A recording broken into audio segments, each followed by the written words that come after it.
This is the video overview for Group 3's Senior Design Project on Spatial Atomic Layer Deposition for Advanced Solar Energy Coatings. Advanced coatings have the ability to offer a wide variety of benefits from anti-reflection to moisture barriers, but the current drawback is that it is expensive to develop and process using typical ALD methods, so advancements in helpful nanofilms are being held back by technology. But spatial ALD, which is the focus of our senior design work, is a promising technique to fill this gap. It has various benefits which can be seen here that include being 100 times faster than typical temporal ALD methods, and it is cheaper and easier to scale up, as well as a bunch of other things. We were expected to pick an application for which spatial ALD could benefit, and then design a large-scale reactor for this application. We ended up picking the anti-reflective coating on the protective glass layer for solar cells.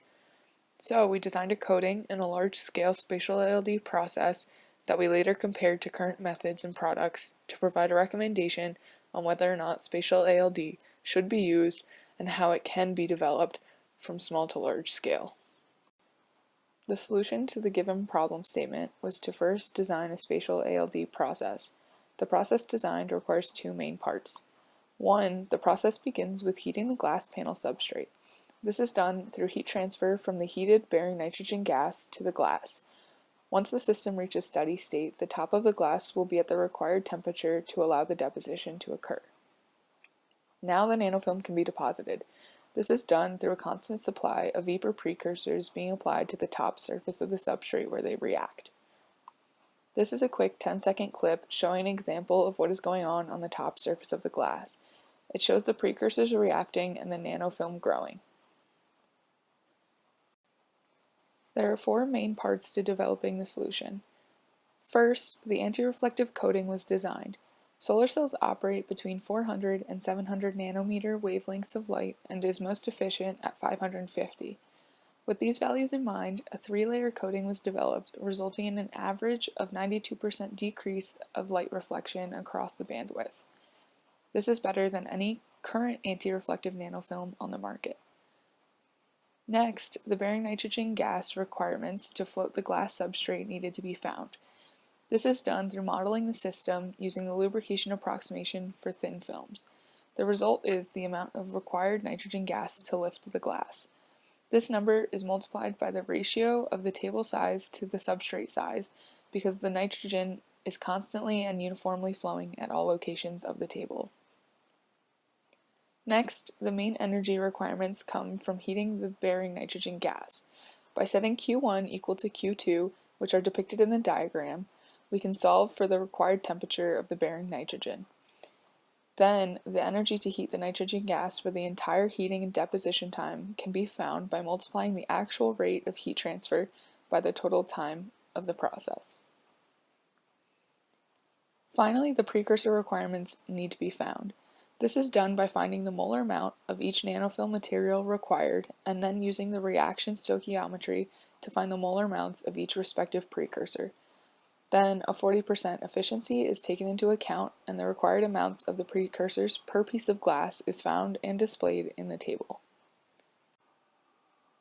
These are the four major sections to the solution of this project. They require MATLAB coding, COMSOL simulations, experiments, and data analysis, as well as a lot of theory. Through use of multiple methods for each section, all of these sections have been validated. It was found that typical temporal ALD methods and spatial ALD methods costed the same amount to produce one panel of glass. It is also fact that spatial ALD is 100 times faster than temporal ALD, resulting in the need for 100 times more temporal ALD reactors to produce the same amount of coated glass.